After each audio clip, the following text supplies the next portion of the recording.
السلام عليكم. النهاردة هنتكلم إن شاء الله على مشكلة الجز على الأسنان أو صرير أو طحن الأسنان.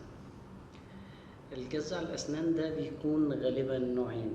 النوع الأولي ده بيحصل مع الأطفال، ممكن يكون سببه نمو الفك أو الأسنان أو ممكن ناتج عن مشكلة عضوية بسبب عدم تناسق الفكين أو الأسنان واصطفافها، أو ممكن يكون نقص بعض العناصر زي المغنيسيوم أو اضطراب في هرمون الغدة الدرقية أو النقصان، وممكن يكون بسبب مشاكل حسية ويكون الطفل محتاج يضغط على أسنانه رغبة منه في إدخال مدخلات حسية، فبيقوم بالضغط علشان بيقوم بالضغط فبيتولد عنها الصوت المزعج اللي هو بتاع صرير الأسنان.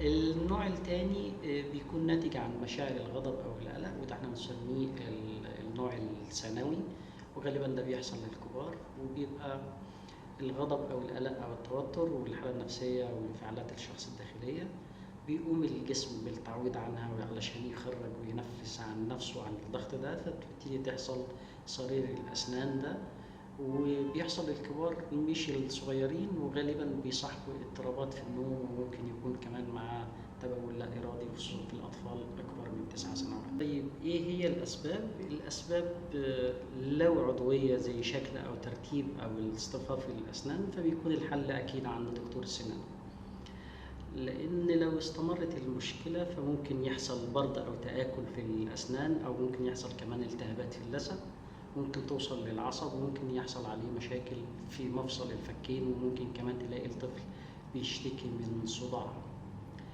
إذا كانت الأسباب راجعة بقى لاضطراب الغدة الدرقية، فبالمتابعة والتحليل الدوري وأخذان المكملات اللازمة المشكلة بتختفي، وممكن بتعوض المغنيسيوم اللي ناقص ده كمان في تناول بعض المأكولات الغنية بالمغنيسيوم زي المكسرات والحبوب الكاملة، وفي من الفاكهة الموز، وفي البذور بتاعة الشيا وبذور الكتان وبذور عباد الشمس.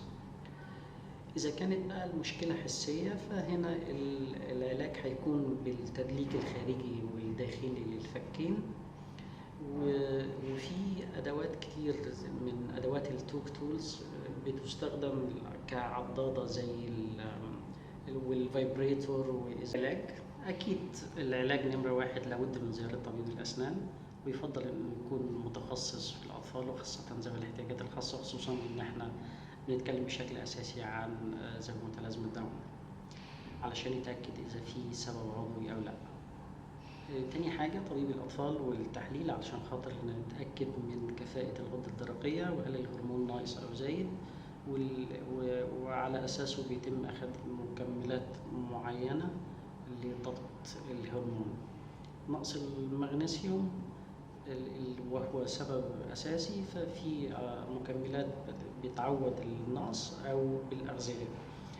طيب الحاجة الأخيرة وهي المشكلات الحسية، ودي بيكون الطفل محتاج إنه يحس بأسنانه أكتر، وزي ما قلنا بالتدليك والضغط والفايبريتور وأدوات التوك تولز المطلوبة. وفي كمان جزء أخير خصوصا إذا كانت المشكلة لها علاقة بالجهاز العصبي ولها علاقة بعدم تطور انعكاسات